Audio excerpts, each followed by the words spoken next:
អចលនទ្រព្យមាសជាប់ផ្លូវធំរថឹងទាំងពីរ323ដីលំនៅឋានពេញលេញ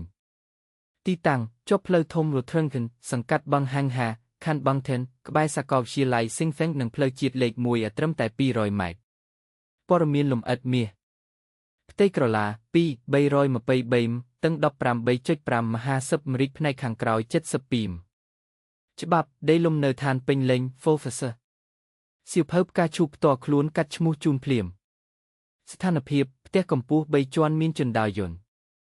ស័ក្តិសមបំផុតសម្រាប់ធ្វើជា showroom ការិយាល័យក្រុមហ៊ុនមន្ទីរពេទ្យឬគម្រោងផ្ទះជួលកម្រិតខ្ពស់ចំណុចខ្លាំងមិនអាចរំលងបានហេដ្ឋារចនាសម្ព័ន្ធផ្លូវមុខផ្ទះតឹង50មកមាន6កន្លងឡានផ្លូវដើរធំទូលាយការអាជីវកម្មតំបន់មីញឹកខ្លាំងក្បែរប្រព័ន្ធធនាគារនិងមជ្ឈមណ្ឌលងាយស្រួលជាច្រើនចំណូលមានសក្តានុពលខ្ពស់ក្នុងការធ្វើអាជីវកម្មឬដាក់ជួលបានតម្លៃថ្លៃតម្លៃពិសេសម្ចាស់ត្រូវការលក់បន្ទាន់បញ្ចុះតម្លៃភ្លាម20ប៊ីលានតម្លៃថ្មីត្រឹមតែ160ប៊ីលានដុងអាចចរចាផ្ទាល់ជាមួយម្ចាស់ទំនាក់ទំនងមើលទីតាំងនិងពិនិត្យឯកសារច្បាប់ Mainhang Base 0931 557.199 ធ្វើការប្រកបដោយវិជ្ជាជីវៈព័ត៌មានពិតគាំទ្រផ្នែកច្បាប់ពេញលេញ